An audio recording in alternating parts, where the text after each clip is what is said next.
Good morning, everyone present here, and also those who are joining us through the live streaming on Cefipra YouTube channel. It gives me immense pleasure to share that this year IIFT completes 60 glorious years of its existence.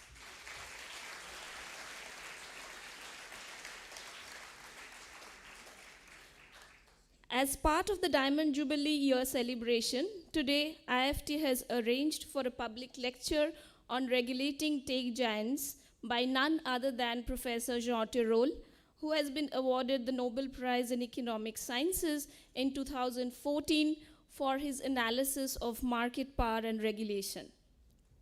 I extend a very warm welcome to you, Professor Tirole, our Vice Chancellor, Professor Manoj Pant, dignitaries from French Embassy in India, Department of Science and Technology, other invited guests, members from the media, my faculty colleagues, and our dear students. Today's lecture has been organized under the aegis of Indo-French Center for the Promotion of Advanced Research, also known as Cefipra, as part of their annual lecture series, which intends to increase the interaction of best academics around the world with young students and researchers.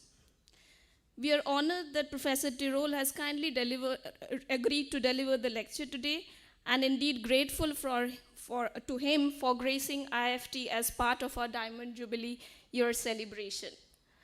Now I would request our Vice Chancellor, Professor Manoj Pant, to felicitate Professor Tirole with a book and a shawl.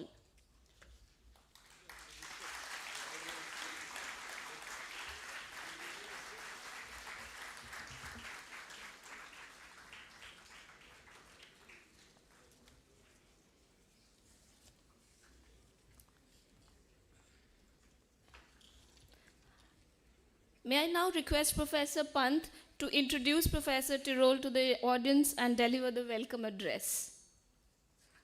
Yeah, from here, sir. We are delighted to have Professor Tirole with us. And as you know, most of you are students and faculty of economics.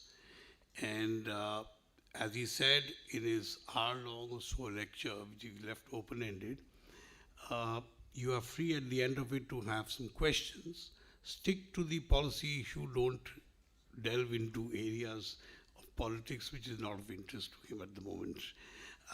Now, just to remind a lot of you, the failure of the market was something indicated. Most of you are technical people. Way back in 57, Coopmans and Beckman, the famous paper on assignment problem, showed in the area of location that a free market will not be an efficient allocator of resources wherever they are indivisible. When Nash said the same thing, right? If people don't agree on something, you won't get any market to give you an assignment. Now, here's what Professor Tirole did, and I don't need to tell you more about him, you should all know. If you don't, you shouldn't be here in the first place. But he brought together game theory and asymmetric information, two areas, and literally started this area called industrial organization, which said, if you want to look at markets which are not perfect, you need to look at some new models. And why is this so important? Because the availability of indivisible or monopolistically controlled resources is inalienable to a government. Every government does it. And you need to be able to figure out what rules do I follow? There's no one size which fits all, depending on the nature of the monopoly, where it is, etc., which we will learn more about today. His career is very interesting, and I think it shows how he ended up in this area. He began with engineering, and then he got I think, distinguished fields PhD in mathematics, and then he got interested in economics. And before that, he was a civil servant. Unfortunately, today civil servants aren't here. Today is their day of meetings or whatever. But he began, and therefore he got into the issue of how does government actually handle this technical problem? You have a resource which you control. Now, if you give the price, if your price is too low, then you'll have adverse selection. No one will come. If your price is too high, the consumers lose. How do you do this? And of course, all of you know the famous two models, the fixed price model and the cost plus model. Now, it seems so obvious that in perfect competition both deliver the same incentives, but actually in reality they don't. And through a series of work he has done that. And as I said, I believe he was the one who instituted the area of industrial organization, which is taught almost everywhere, is a major subject of interest in economics all over the way. And that's all I want to say. And we are very glad that you are with us today, Professor Tirole. I look forward to your lecture. Please.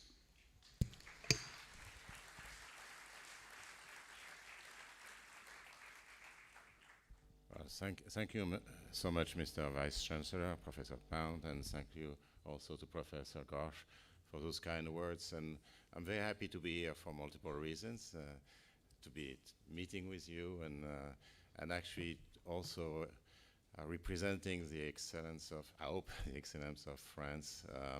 We do have now a number of top institutions in the field of economics in France. And that's very important. That didn't used to be the case. Now we do have them. And there are many which can now accommodate you if you want to come to France at some point, including my own institution, the Toulouse School of Economics, and the Institute for Advanced Study in Toulouse, which is a pluridisciplinary institute which includes other social sciences. And we are very eager actually to get bright young minds to come to our place. So it has been for a long time now. The programs have been in English at the master level, at the PhD level, and some of our courses at the undergraduate level are in English as well. So we are very, very keen also, and I'm looking forward to the discussion we are going to have today. So I'm going to give a lecture, but I also want to have an exchange with you and a Q&A. I also want to thank Cefipra for organizing this visit and making this happen. So it's a very big honor for me both to visit the IIFT and thank you for your welcome, Mr. Vice Chancellor, but also just having the pleasure of meeting you. So let me take this. It's going to be a bit warm otherwise. It's beautiful. Yeah.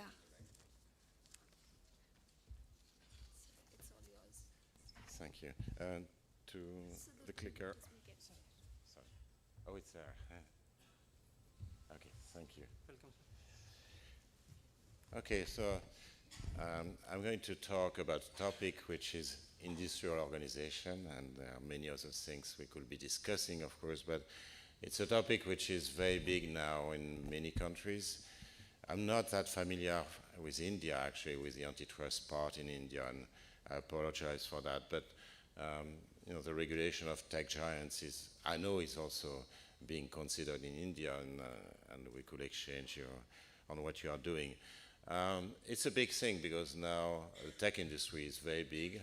It's very concentrated both in terms of market structure, but also in terms of countries. If you look at the 20 top 10 top companies, tech companies in the world, they are American or Chinese, and they are very powerful, incredibly powerful.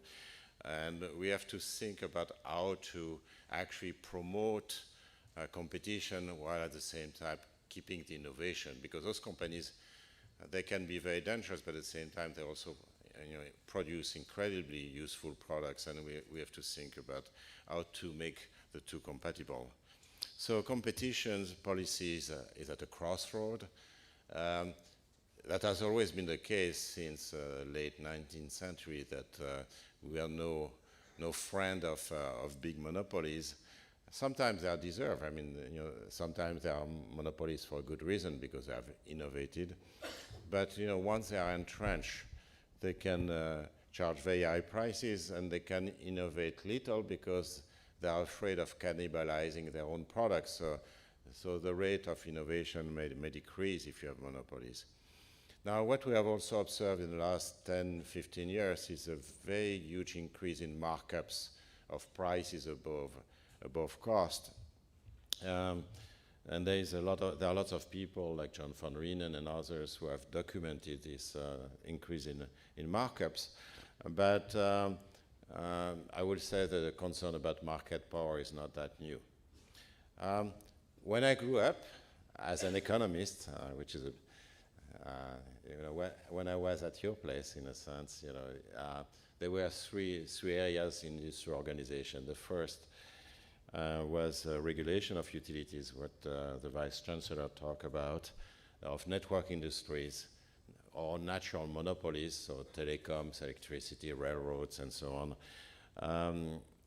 Then there was competition policy, which was where you didn't have a sectoral regulator, but you had antitrust authorities in charge of keeping competition in all those industries.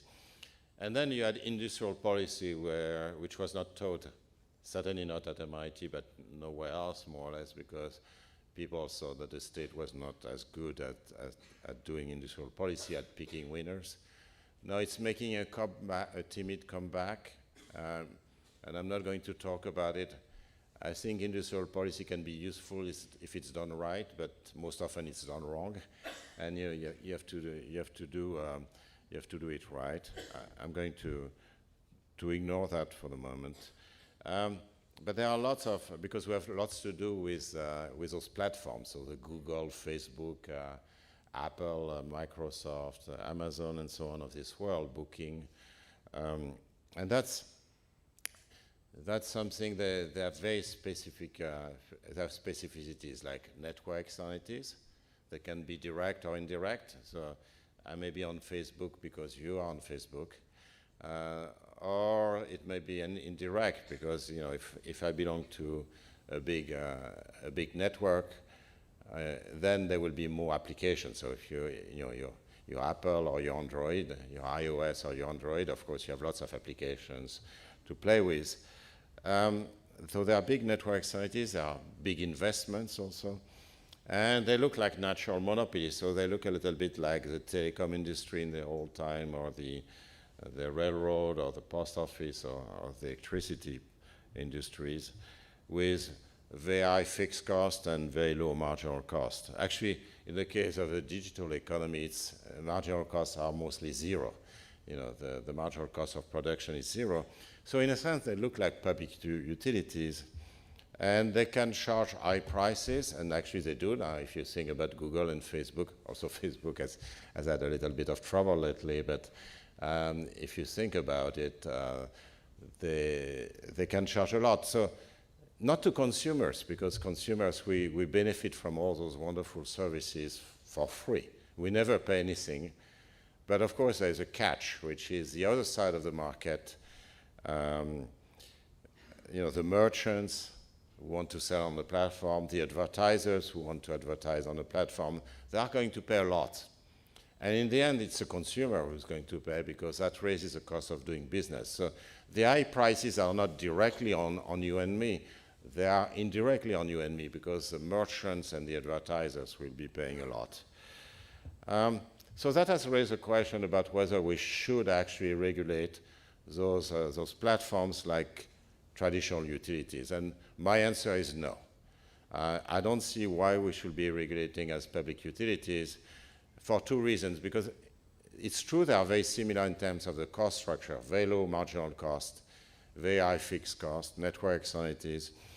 But at the same time, there are two big differences with the public utilities. The first difference is that Google and Amazon and all those firms are actually now, or Tencent and Alibaba or whatever, they are now global firms, whereas almost everywhere the public utilities were domestic firms, which meant that the domestic regulator had all the information about the firm itself.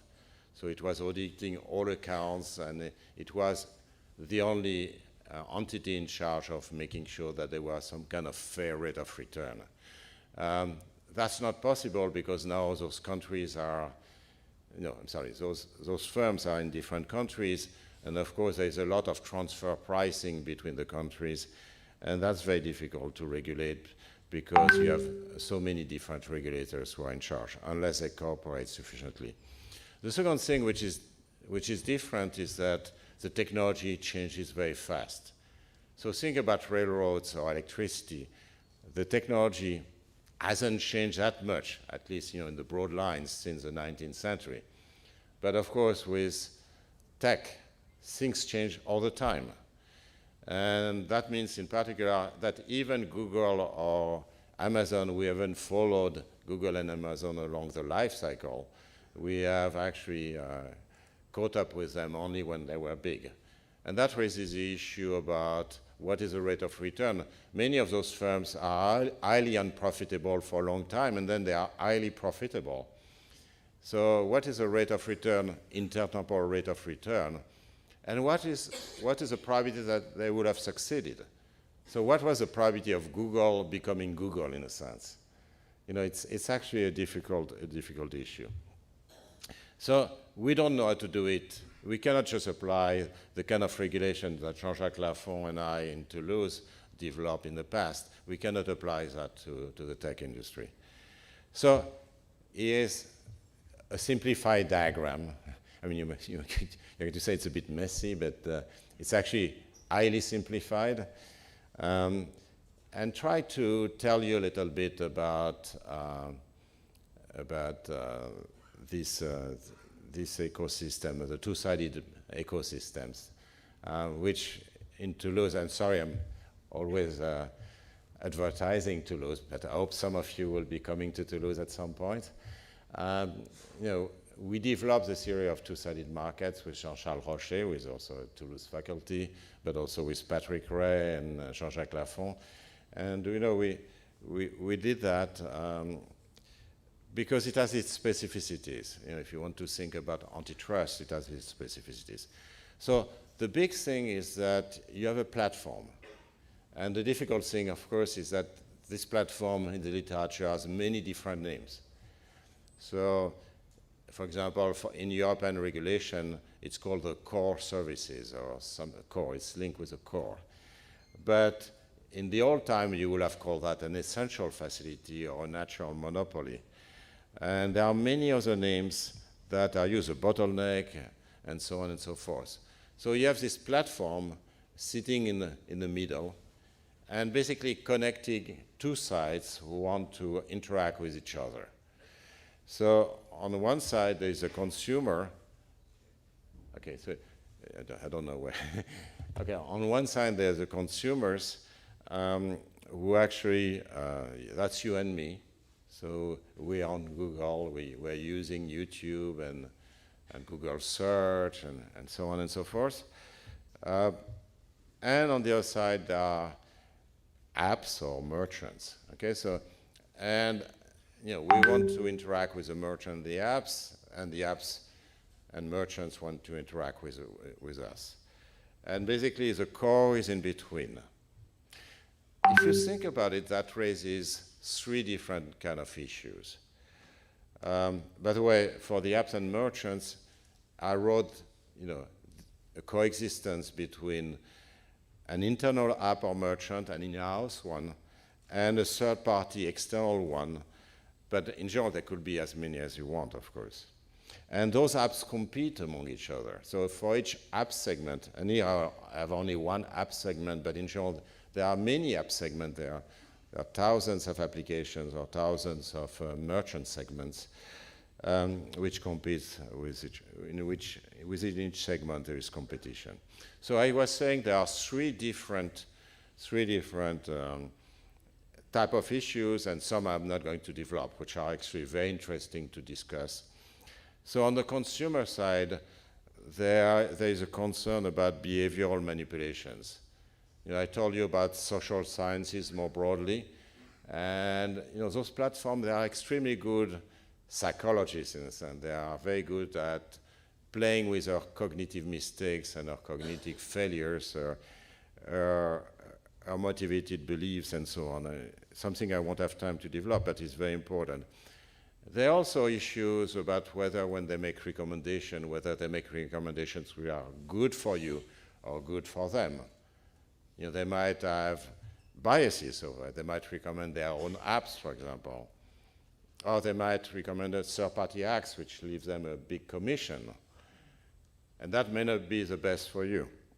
So there are both behavioral manipulation and informational issues. And they have been addressed. Here I'm just going to give you what is being done in the European Union, but there are similar things that now are being done in the US. Actually, the European Union, we are a bit leader in that area. We are moving faster, and in terms of selection of recommendation, behavioral content curation. As you know, content curation, again, all kinds of conspiracy theories, hate speech, misrepresentation, and so on, is actually hate speech I've mentioned, is actually extremely important. I'm not going to discuss that. Then there is the issue of contestability. So for those of you who don't know about contestability, that really means that you would like the next Google to be able to enter and be actually replacing Google. If it's actually more efficient than Google, then it should be able to replace Google. So contestability of the core segment, so basically the platform could be replaced by the next efficient platform. And then there is the issue about competition in the app or merchant segment. Is that fair competition? And there are two sub-branches for that. One is there a level playing field between the in-house apps and third-party apps, the external apps? And also, even if there is a level playing field, the question is a commission which is being paid by third-party apps or merchants or advisors, for that matter, is that a fair competition? Is that a fair level? So, many app stores, for example, are going to charge 30% commission. They are going to charge 30% commission for the apps on the App Store. Booking I don't know if you have Booking in India. Yeah, so Booking, for example, might charge, it depends on the country, but might charge 20% to the hotel. That might be the case. There are big cases with payment cards, PayPal and all the wallets, or American Express will charge, say, 3%, Visa and MasterCard a bit less, but there are big debates about whether Amazon will charge about 15% in the West. I don't know about how much Amazon will charge in India, but there are questions about, is that the right level? You understand they have to charge, that's reasonable, but how much? So that's something we're going to discuss today. In the European Union, we have the DMA, which is the Digital Market Act, which talks about both contestability and the access issue. Okay? So let me start with contestability, because I'm going to be very brief on that, but it's important as well. I will focus more on the access issue because we have only an hour. We could be spending 5 hours on that, but I have to pick my fights. Okay, so contestability, I told you it must be the case that a new platform which will be more efficient than Amazon or more efficient than Facebook or more efficient than Google be able to actually enter and replace the incumbent. But there are a number of issues. It may not be able to enter. It may face what's called the application barriers to entry. So the application barriers to entry means that you don't have enough applications to play with. Okay? So imagine you want to replace Apple, but you don't have the App Store, you don't have as many merchants, as many applications. That would be very difficult. And if the dominant platforms integrate too much into the merchant segment or the app segment, then that means that a number of applications or a number of merchants will not be available for the competing platforms. Okay? So that's going to say we have to pay a little bit attention when those platforms integrate vertically into the app or merchant markets, because that might help them actually foreclose access to those apps and merchants for replacing platform. It might that's more specific to Facebook, but social networks, it might like the install base to produce network externalities. So that has been known for a long time. If you have network externalities, it's very difficult for an entrant to replace the incumbent, because there is a coordination issue. Are you going to switch right away, and is everybody going to coordinate to switch to the rival social network, for example? Then there is the issue about the possibility that there are potential platforms which may be foreclosed. So you are too young to remember the Microsoft case, but Microsoft was dominant in the Windows segment, okay, and that was in the 90s. And the dominant browser was called Netscape at the time. It has become an open source software since, and we could discuss that. It's actually very interesting. But it was a Netscape. It was a dominant browser. But then Microsoft introduced Internet Explorer as an alternative browser, and there were disputes, complicated disputes about whether Netscape had equal access, etc. Let's not discuss that. It's a bit technical. But both parties agreed that at the start, Netscape was a complement, and that's going to be important for what follows. Netscape was a complement to Windows because it brought the browsers, and that made Windows even more valuable because it could be used for browsing as well, thanks to Netscape.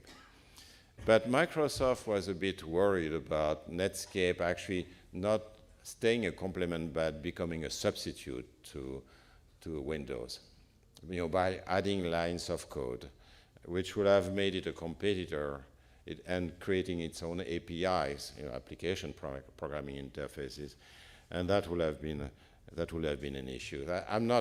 I don't want to assess a case, but the big case was that actually Netscape could have actually, instead of being a complement to Windows, might in the long term have replaced Windows. Okay? And that it might not have been able to enter because it needed to connect and have customers in the first place.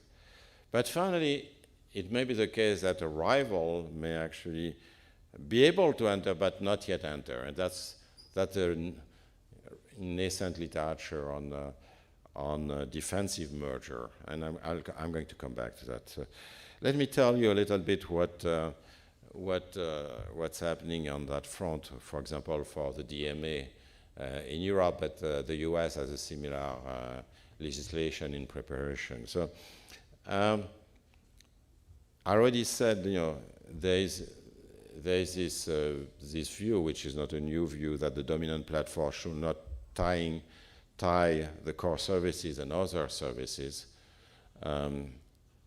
so as not to basically eliminate third-party apps in the competition.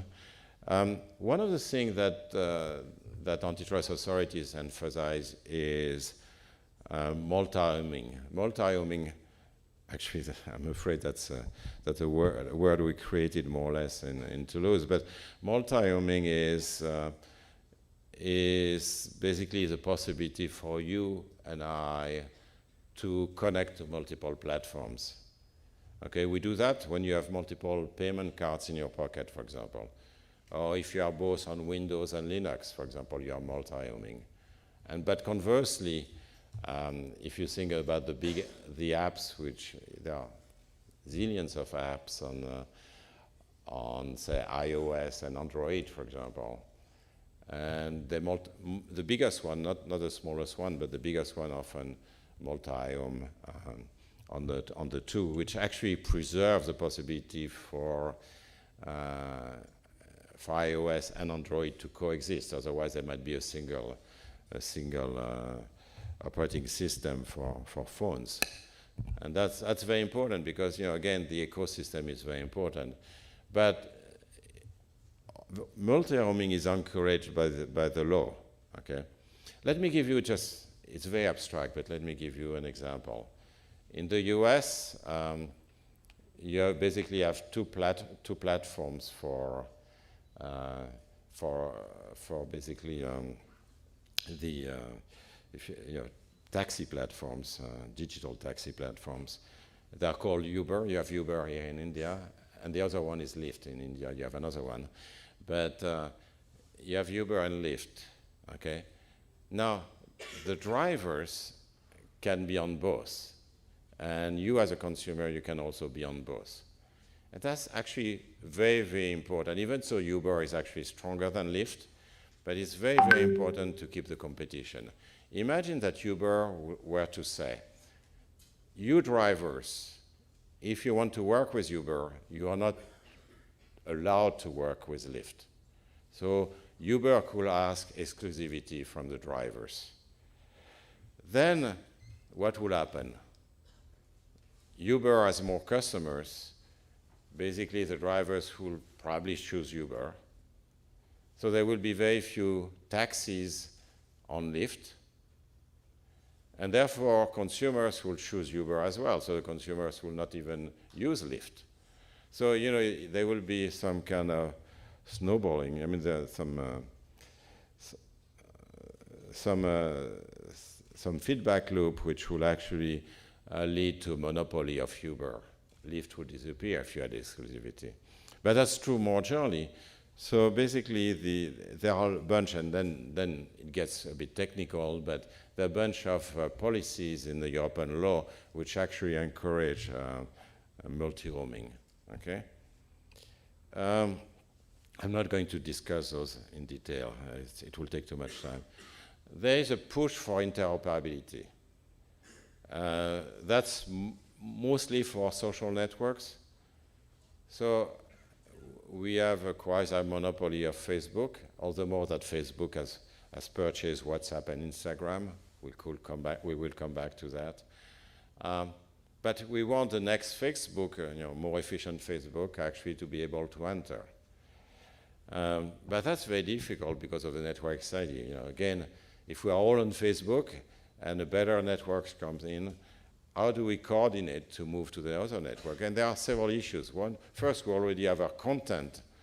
We have posted lots of material. We have our pictures and friends and also and things like that on Facebook.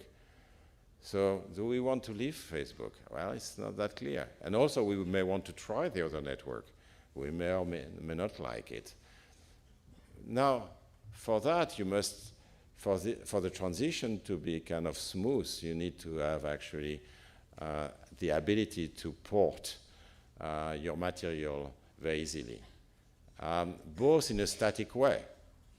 So, which you might want to take your picture and so on, and your contact list to the other network, but you also want to do it in a dynamic way, because in the short run you would prefer multi-homing.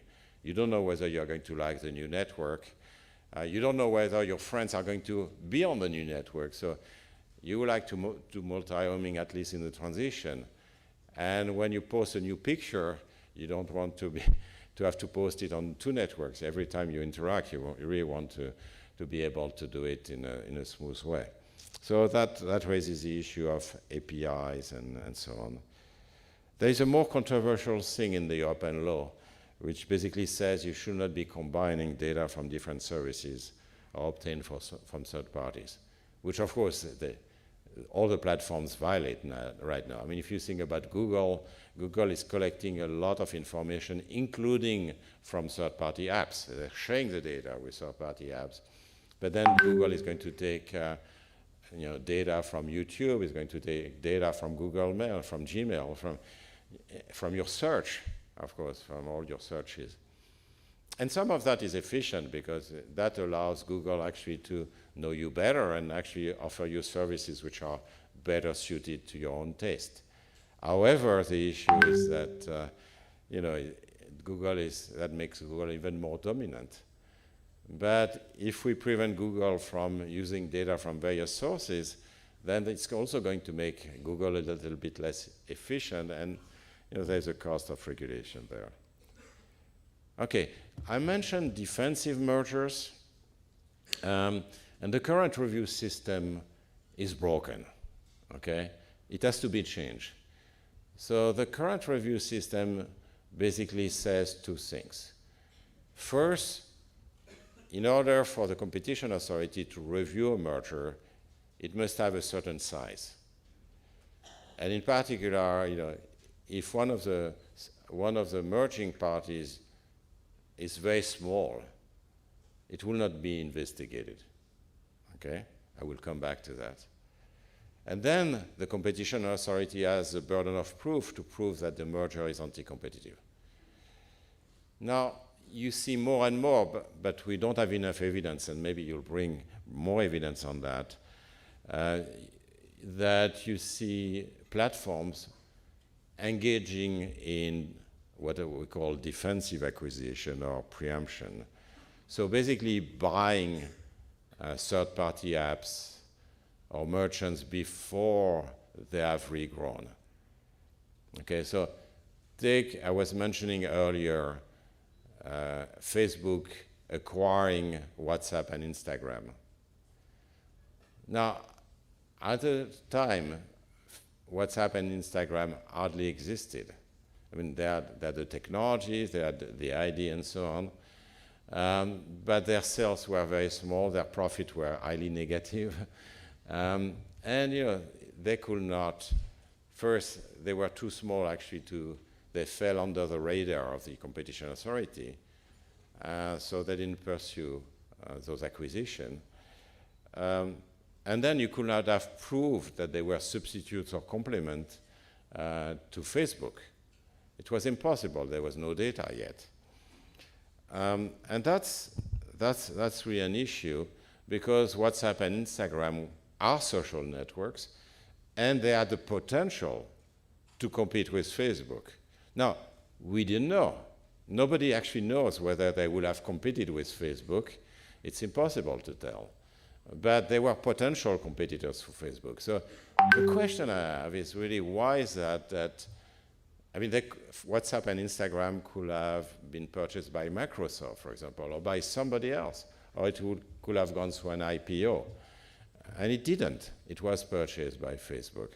And there was nothing, actually, the European and American competition authority looked at that, but they said, we cannot do anything. There was no way we could do anything with that.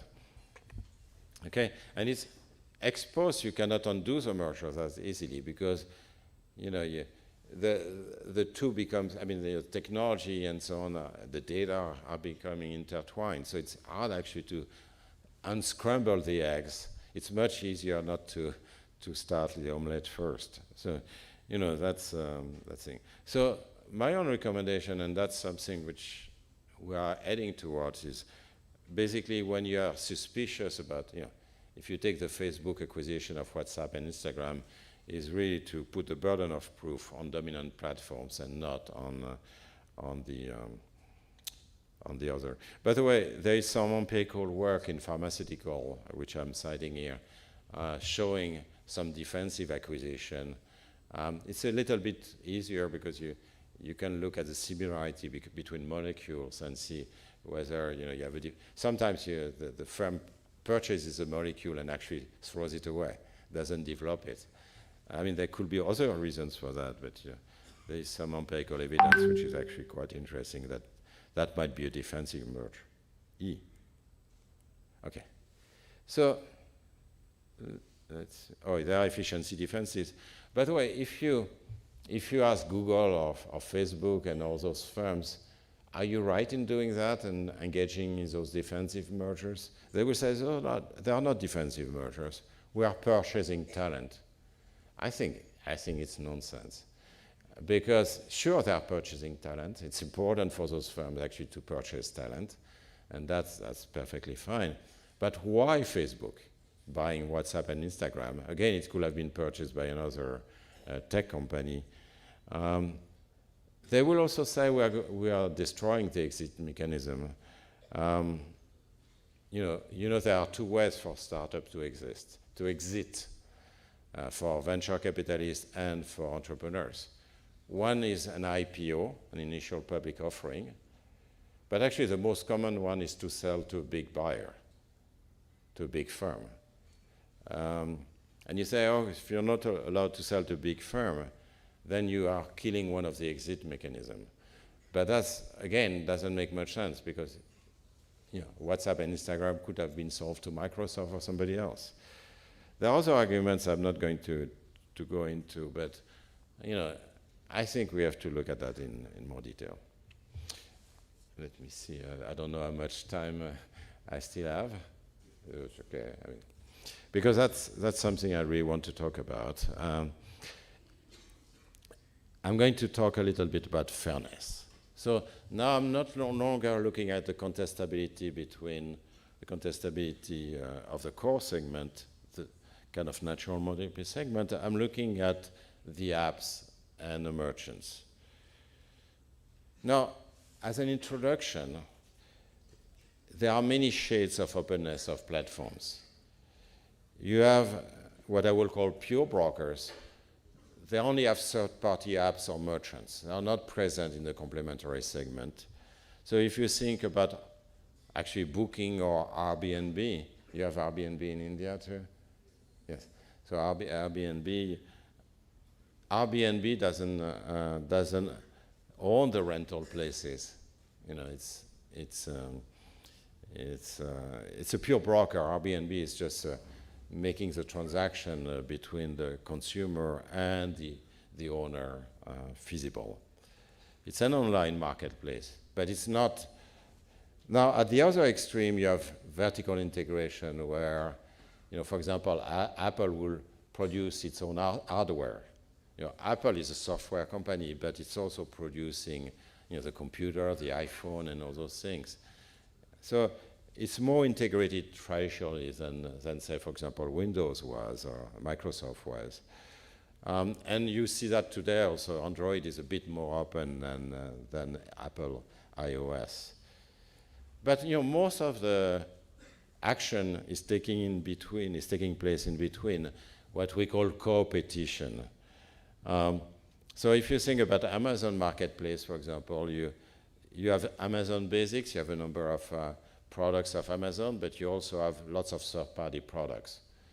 Or if you want to buy food in the US, you can get from third-party providers, or you can get from Whole Foods, which is actually owned by Amazon.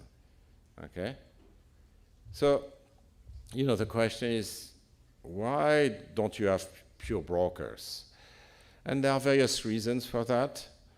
You know, serendipitous innovations that are made by the platforms or in this complementary segment. You can better control consumer experience by having a seamless operation. But of course, what we economists are interested in is mainly anti-competitive behavior. So that's the picture, and that's what we're going to be interested in, this competition. So that's why I'm putting back this diagram. I hope by now you have assimilated the diagram. And just to tell you what we are worried about. So what we are worried about is the level playing field between the third-party merchants and the in-house merchants or the apps. Okay? Now, there's a school of thought that you probably know, which is a Chicago school of thought, which in the 60s, 70s, and 80s has a huge influence on judges and lawyers and antitrust authorities, and which basically said, at the time people were not thinking about two-sided platforms, so I'm changing their formulation, adjusted for two-sided platform, but basically saying the following. If the platform excludes some rivals on the complementary segment, so excludes those third-party apps, that's for efficiency reason. And how do we know it's for efficient? And therefore, there is nothing to be worried about, because a rich ecosystem allows a platform to raise price on the core service. Okay? So self-preferencing, by the way, in the old parlance was called foreclosure or exclusion of third-party merchants or apps, must be efficiently motivated. Okay? So the idea, actually there is a grain of truth in that, and I'm very critical of it, but it's actually a very important step to understand what's going to happen. There is a grain of truth in that if you're a platform and you have a very lively, vibrant market, apps market or merchant markets, actually that's going to make the consumer better off. You'll get lower price for the apps and merchants, and you'll get more diversity. So as a consumer, you like to have a rich ecosystem. And therefore, the platform can charge more to the consumers because the platform is in relationship with both sides, and that's very important to understand. It's in a relationship with both sides, and it can really, benefit from that. Okay, and there's a grain of truth in there. The problem with that, I'm going to keep this diagram so that you just remember this diagram. Okay, so. Why is the Chicago School possibly wrong? I mean, it's very appealing to start with. You know, if you offer a better ecosystem by having more competition in the ecosystem, then you can charge the consumer for the increased surplus. And therefore, the platform benefits from having competition in the complementary segment. That's the Chicago School. And there are a couple of reasons why it's wrong. We already saw a couple of ones, which have to do with the contestability of the core segment. So, for example, depriving a future entrant in the core segment from the access to third-party apps, because those third-party apps will have gone bankrupt, may actually help entry in the core segment, prevent entry in the core segment. And I also mentioned the preemptive merger issue. I'm going to focus more on the fairness issues.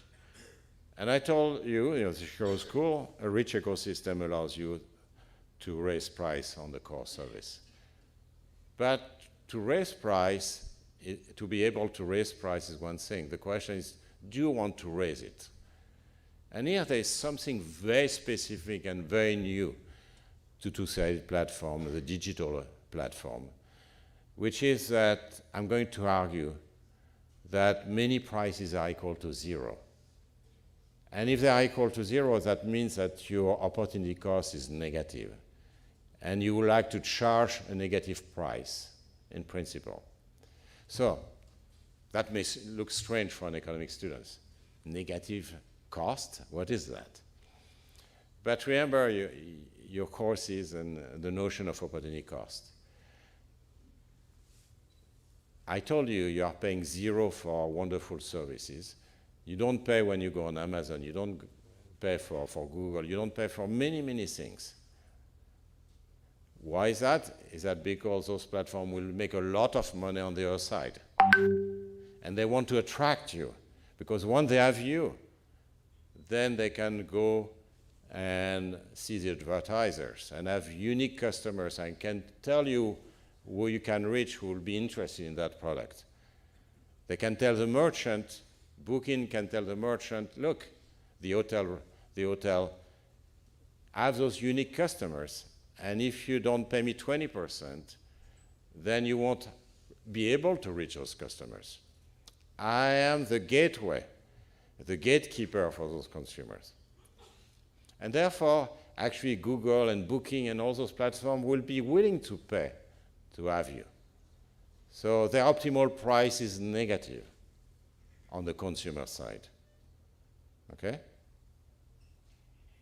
But wait, can they charge a negative price? And the answer is no.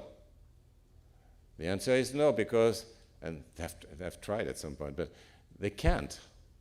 They can't because then there will be bots basically pretending to be consumers and actually cashing in on those negative prices. Those robots will actually be arbitraging the situation. You cannot charge negative prices. And by the way, those will be not true customers. You're of interest to advertisers, you're of interest to merchants, because they will sell you stuff. But the bots are of no interest to advertisers and of no interest to merchants because they are not real customers. So this is a long discussion, but it shows that actually all those platforms would like to charge you negative prices, but they can't.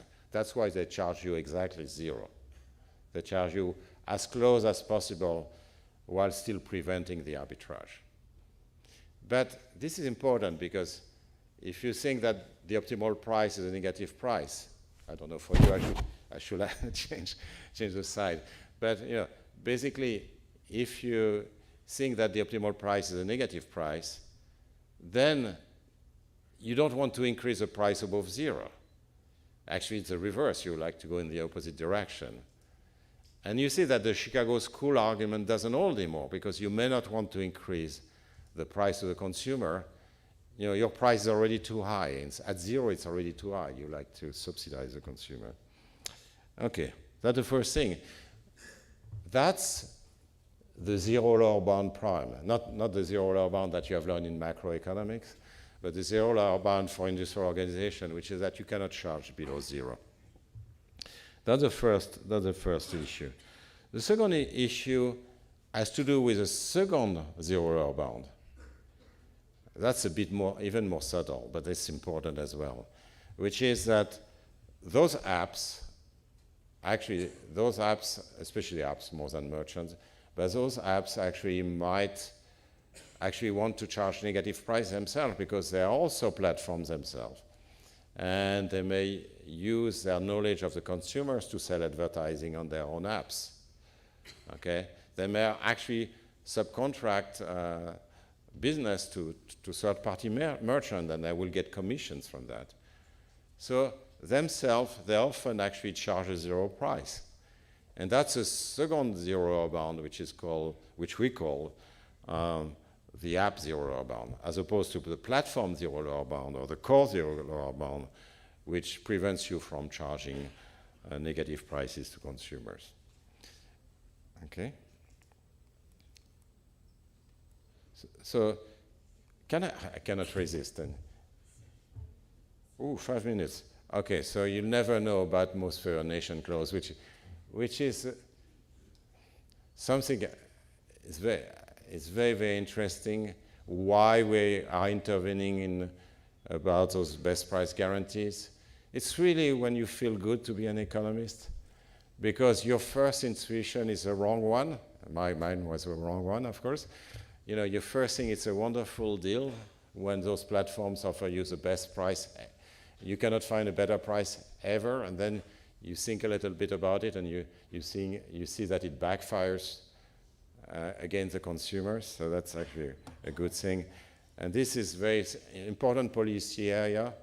Actually, our own president, Emmanuel Macron, when he was finance minister, actually had some ruling on this particular issue. This is a very concrete issue. So if you are interested, I can tell you a bit more about this. And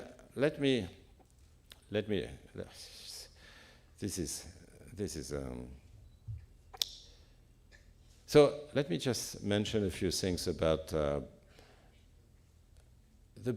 of the big issues we are studying is whether the commission fees, the fees which are charged to the merchants, are actually reasonable. So is the Apple or Google store charging 30%? Is that reasonable? Is Booking charging 20%? Is that reasonable?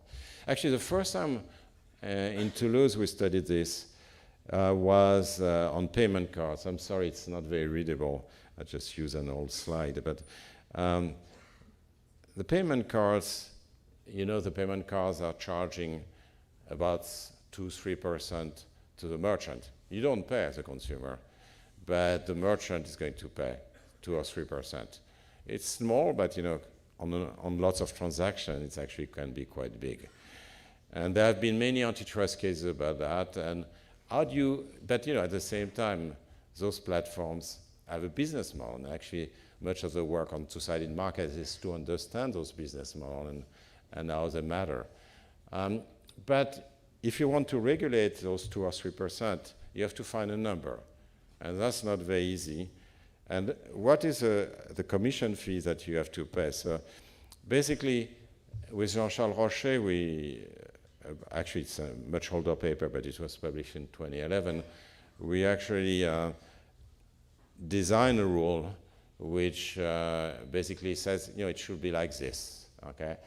So basically, in a nutshell, the idea was that you cannot charge to the merchant more than the convenience benefit of the merchant. So in that particular case, the benefit that the merchant derive from accepting payment cards. There are lots of benefits, transaction benefits, but you try to compute them. So empirically, it's actually difficult, but from a theoretical point of view, this rule that the merchant discount should be less than merchant convenience benefit is actually one way of thinking about this thing. And actually, it has become the rule for the European Union, and it's going to be the rule for Brazil, and it's actually something that. But we wanted to see more generally what's so. This is work in progress. By the way, the paper will be ready in December, and I apologize, it should be on my website. It's not on my website. It's joint work done with a PhD student, an Italian PhD student at TSC, Michele Bisceglia, but using the same kind of simplified model. By the way, sorry, Professor Gosh is going to be a bit nervous about the timing, but I'm a monopolist here. I have the monopoly to the microphone unless you take me away. And let me just go on for a couple of more minutes, and I apologize for being late. Just to advertise in a sense. So next month you'll be able to find the paper. But by the way, you already know that as students, maybe less so if you're a master's student or an undergraduate, but in economics you write down a very simplified model. You try to capture reality, and then you test the robustness by making it more complicated, and you test it. We are not at all at the stage of testing it, but you try to do this process. So let me I'm just going to give you some, I prepared way too many slides. I talk too much, I'm afraid. So we wonder what kind of price you can charge, the access price can be charged by the platform. So I'm going to call A the access charge. B will be the benefit that an application or a merchant will have from having a customer. That could be a benefit from having the data of the consumer. That might be a benefit from having repeat purchases from the consumer. That might be a benefit from the app being itself a platform and connecting to others. So B will be the benefit, so it has many different interpretations.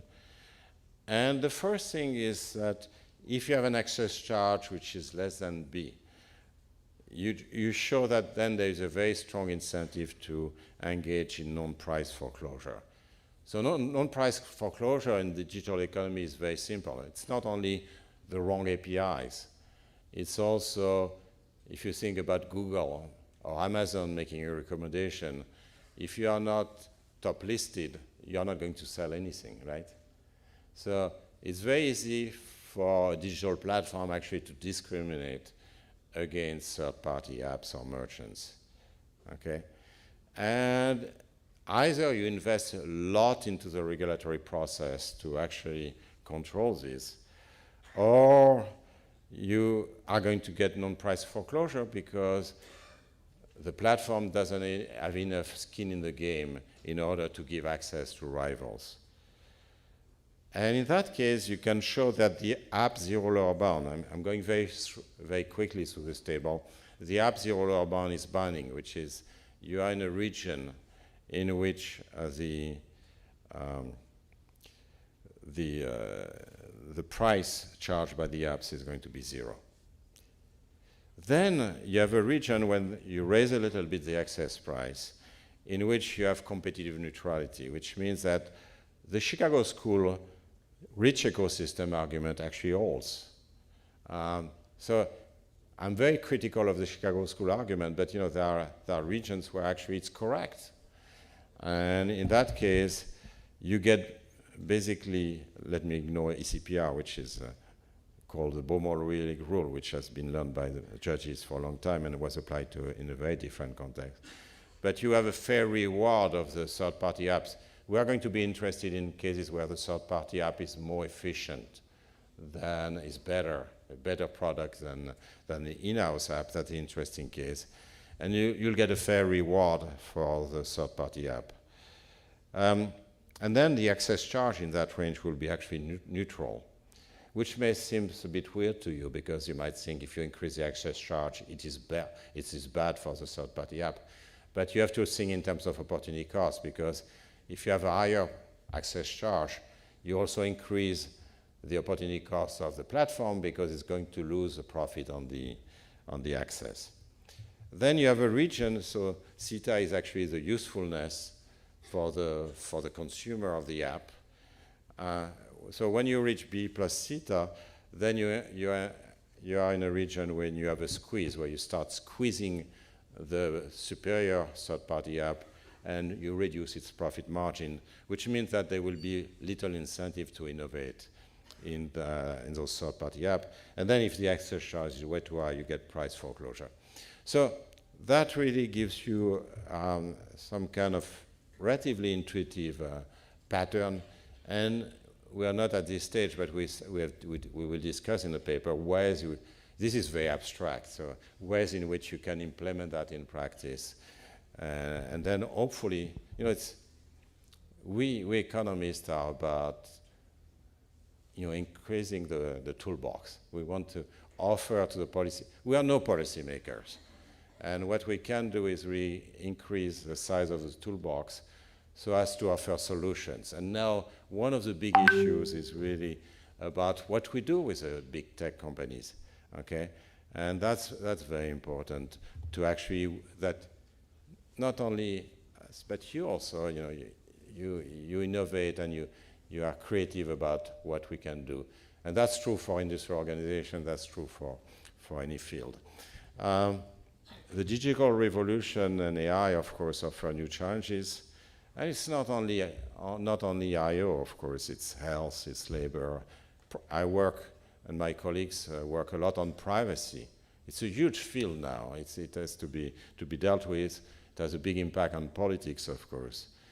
And I don't think the tech giants' dominance has to confront us with an unpalatable choice between laissez-faire. Economics is not about laissez-faire.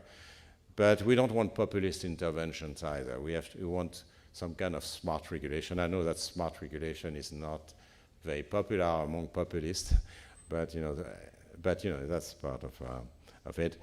And they must be designed to tame the tech giants without jeopardizing their innovation. So we have to preserve the innovation. And a little bit of advertising, I apologize.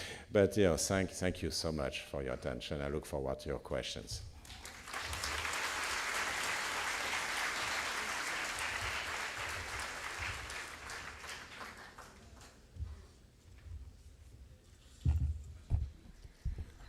Thank you so much, Professor Tirole. So the lecture was indeed very engrossing and insightful. And I'm sure the students must have many questions to ask him. So can I invite some question from the students? Can you hand over the mic to some of the students?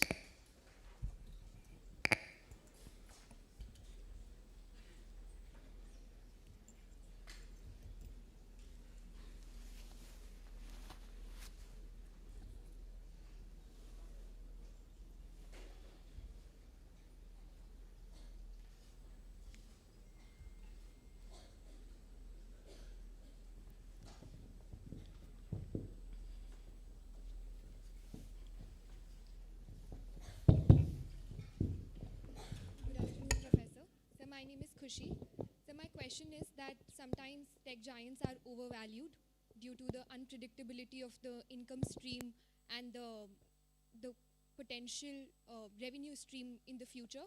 So should there be any specific regulation in this regard?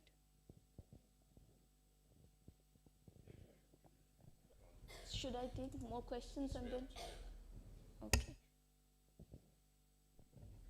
Okay, well, thank you so much for your questions.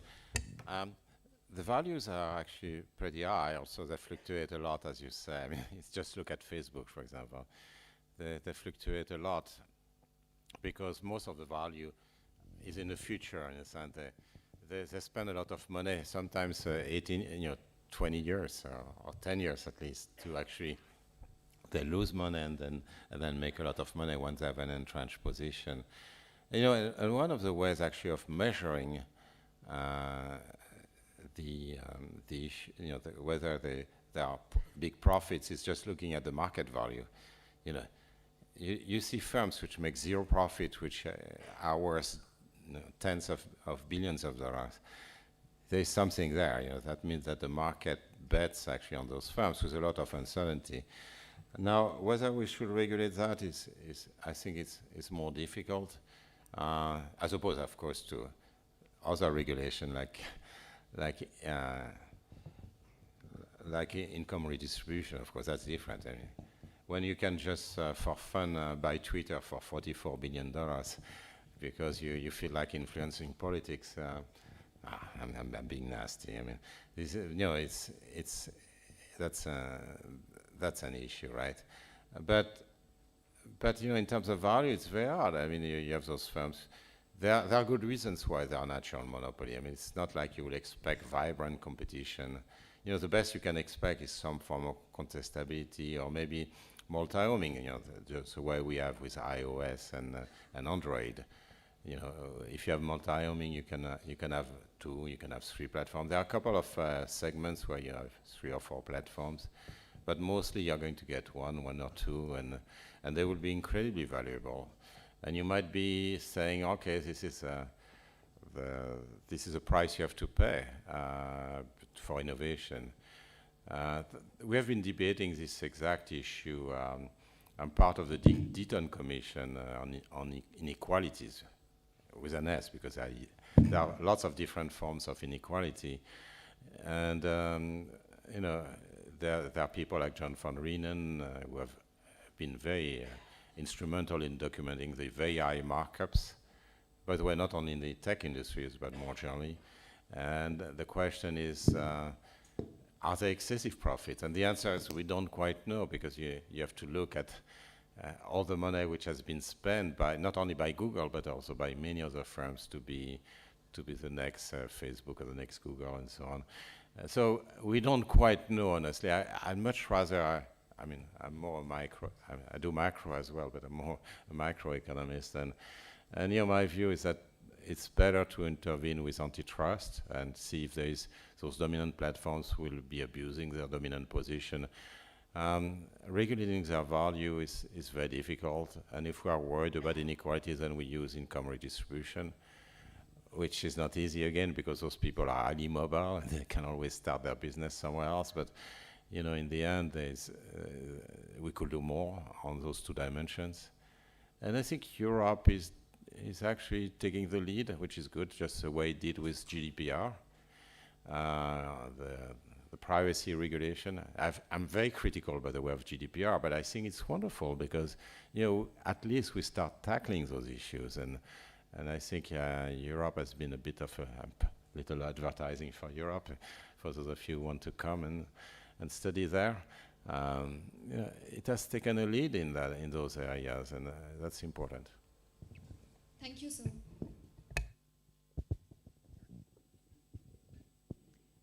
Good afternoon, sir. So my question was that, as we know, there are 2 parts to the business that Amazon has. So one would be the marketplace that they have, and the second would be their own products, like you were mentioning, Amazon Basics, where Amazon Basics, they have the in the marketplace, they have the information of all the vendors who sell their products online. But there's an asymmetry of information there, because the vendors don't have information on what the future trends would be, but Amazon is very perceptive in predicting those trends, and also has information regarding what products are doing well on its platform.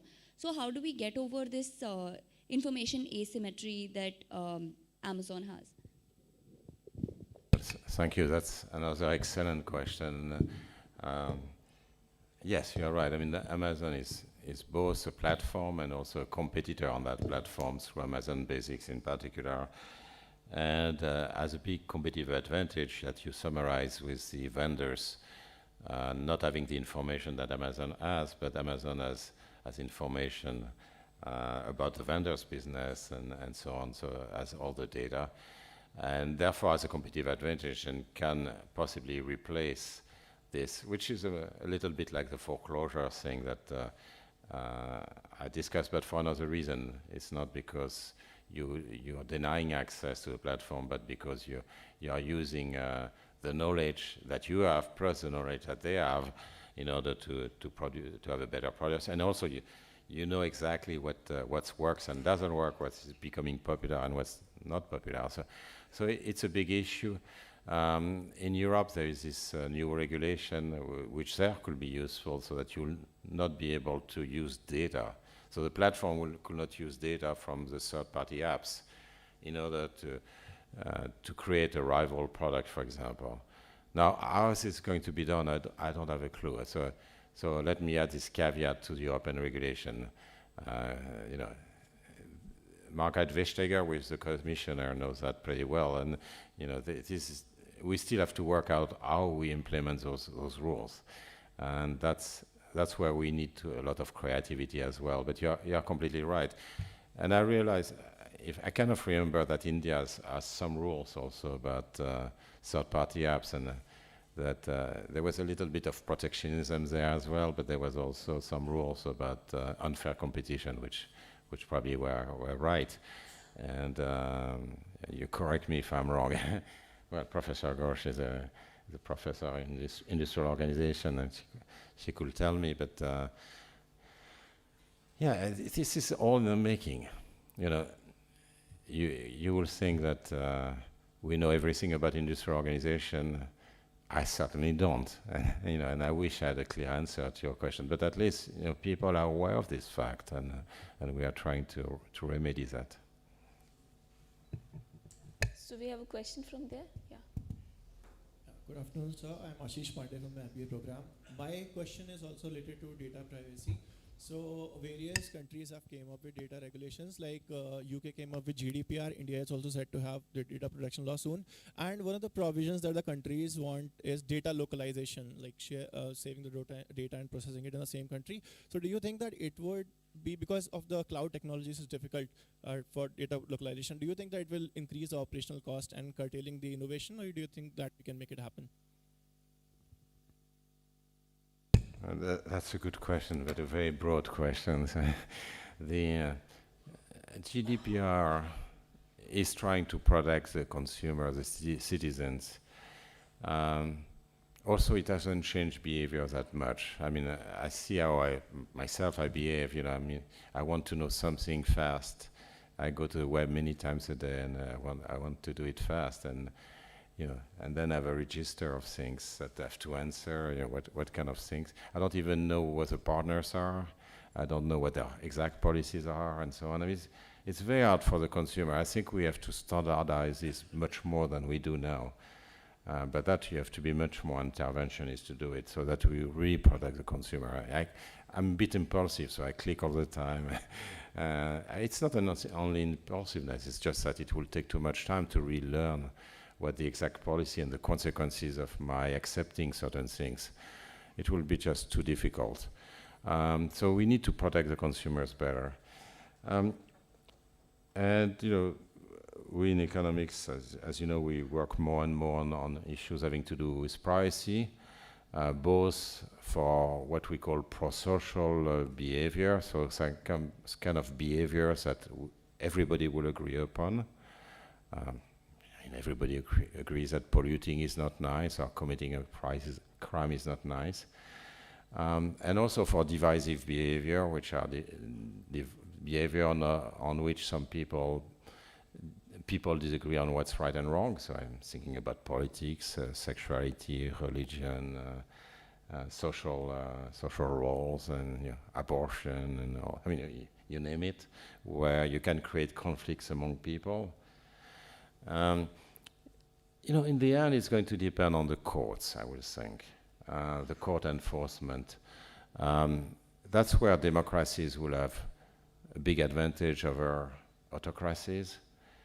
If you have very independent court system, then those court systems can actually protect citizens against intrusion of the rulers, the political rulers in the country. And that's going to be very important. And I've written papers, including one last year in the American Economic Review on the Chinese social rating system. The paper on digital dystopia and how it could work from a theoretical perspective and how it's going to be put into use probably.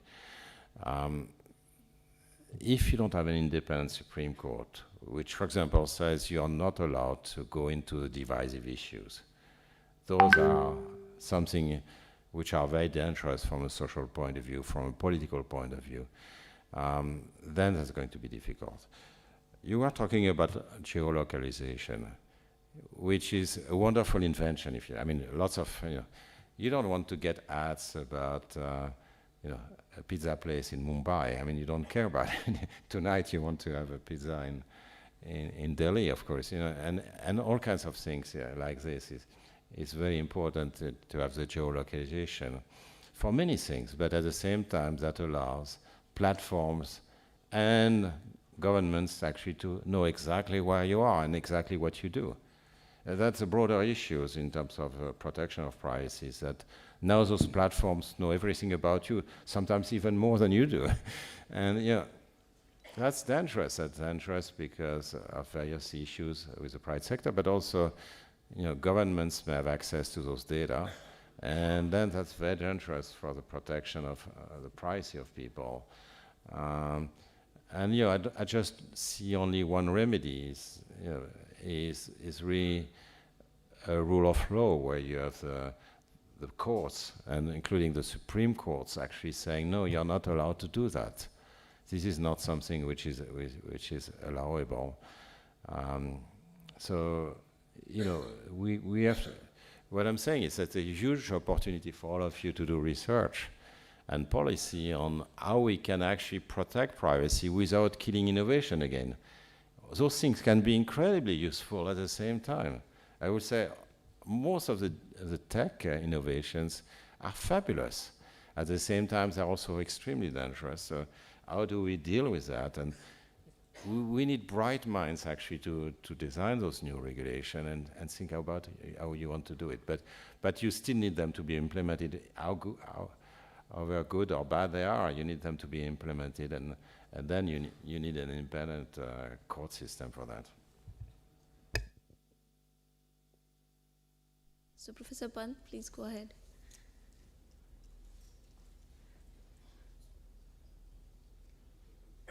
Can you hear me? Yeah. Okay, two questions actually, since don't seem to be any more students asking questions. You are the Vice Chancellor. No, that's true.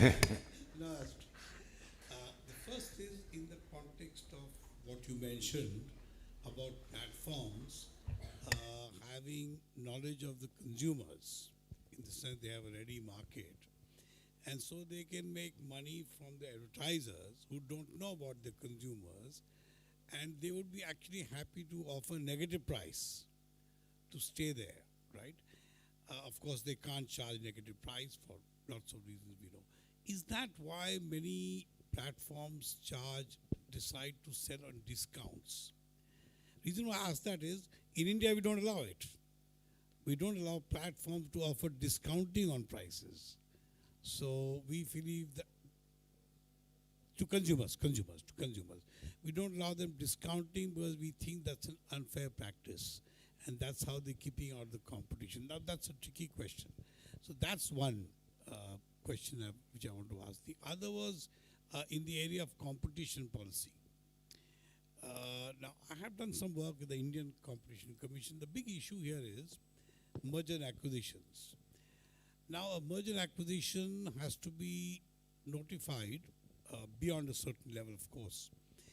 But within 90 days, the authorities have to decide whether the M&A is a dominant or anti-competitive or not.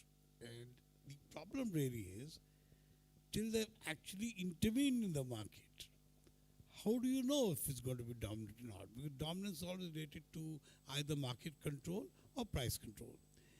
And one of the things we decided to use was, if the if the acquirer or the one who acquires is the one who is the higher cost producer, and the acquired firm is the is the lowest cost producer, and the acquired firm is a high cost producer, then we say, okay, then you should go ahead because it's efficiency creating.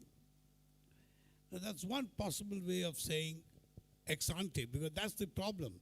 In an M&A, you've got an ex ante decision. You can't say, let them work and then I'll decide, because you cannot take it back. Now, these are two issues which are really a big problem in such kind of areas. Just your views on these two.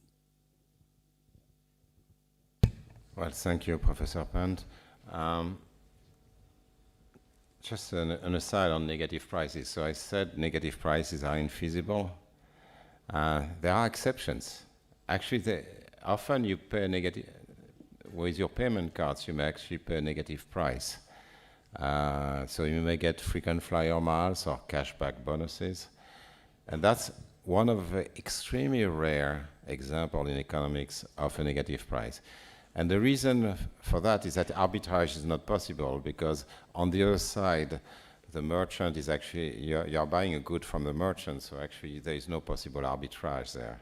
The platform gets 3% on the other side anyway. So it can offer 1 or 2% or something like that as an incentive to use a card. So that was just a digression. In general, negative prices are impossible. On the issue of discount, this is very difficult. So I will have to look more precisely into the kind of situation you have in mind. That can be unfair. That can be fine. You know, the issue of price discrimination is actually a very complicated one, as you yourself know pretty well. So let me maybe keep that for a private discussion, because I will have to know more about it. Mergers, M&As. This is difficult, as I mentioned, because in a two-sided platform side, the kind of argument you give may be a little bit less relevant than for other types of M&As. For one thing, the marginal costs are mostly zero. So, you know, having costs, you know, firms with different costs, they have different fixed costs somehow, or investment costs, but you know, the marginal cost often is the same. It's zero for digital goods. And when you say that acquirer is the one, when the acquirer is the one with the lowest cost and the acquiree is the one with the highest cost, there could still be efficiency gains, because you could still have actually an improvement in the operation of the acquiree.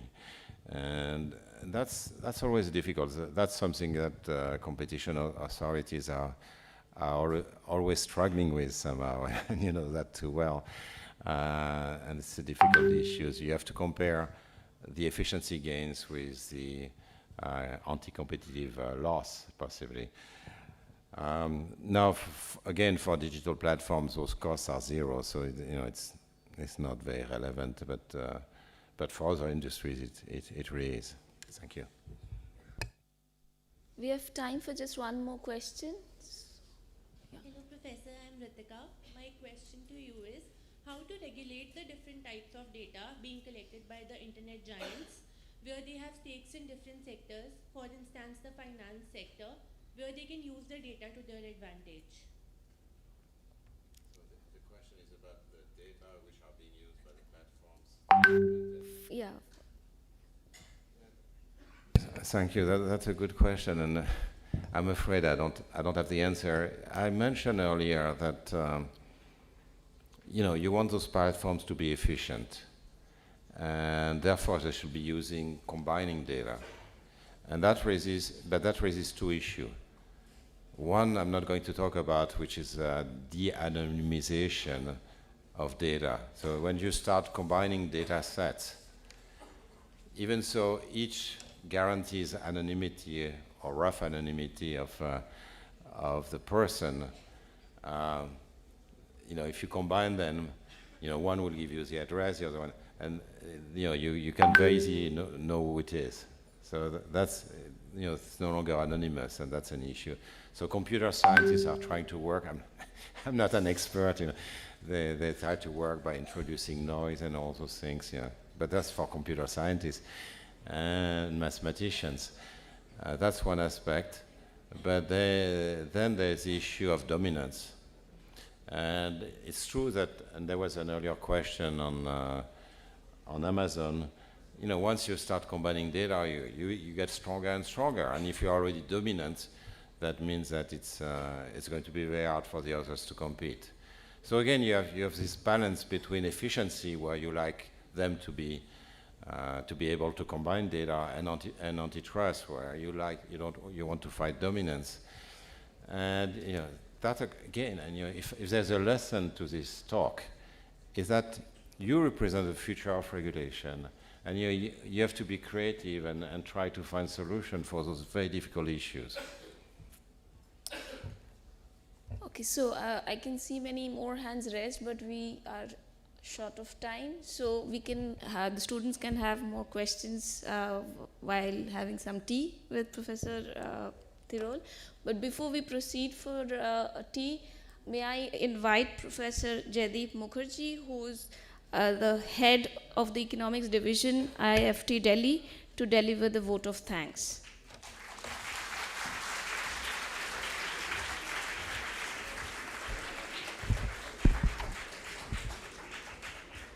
Very good morning. On behalf of all students, faculty colleagues, and the staff members, it gives me immense pleasure to deliver the vote of thanks. Sir, we are extremely delightful and thankful to host Professor Jean Tirole, the Nobel Laureate in Economic Sciences. We are extremely thankful that Professor Tirole has accepted our invitation and being here with us today. One of the greatest economic theorists, Professor Tirole's lecture has contributed to the understanding of the market structure, the digital ecosystems in particular, the complementarity between natural monopoly and competitive segments, important concepts that Professor Tirole has raised, in particular, the contestability, the defensive mergers, fairness, and the important issue of regulation of digital platforms. Your thoughts have greatly inspired us, and in particular, our students. I would like to express sincere thanks to Professor Manoj Pant, our Vice Chancellor, himself a noted trade economist, for designing and conceptualizing the entire program schedule. Special thanks to the senior officials from the Embassy of France in India, the Department of Science and Technology, and in particular, Professor Nitin Sheth, Director Cefipra, for facilitating Professor Tirole's visit to India and providing all guidance in organizing today's public lecture. We would like to express our sincere thanks to all the noted economists and researchers from renowned universities and institutions in and around Delhi who are present here for taking their time out and in spite of their busy schedule and attending today's lecture. Special thanks to all my faculty colleagues and dear students from IIFT Delhi, Kolkata and Kakinada campus for your gracious presence. Last but not the least, today's event would not have been successfully executed without the active administrative and logistic support provided by the registrar, Dr. P.K. Gupta, and the entire administrative staff and the computer center. So thanks to you all. May I now request the dignitaries and also the audience to join us for the high tea. Thank you to everyone.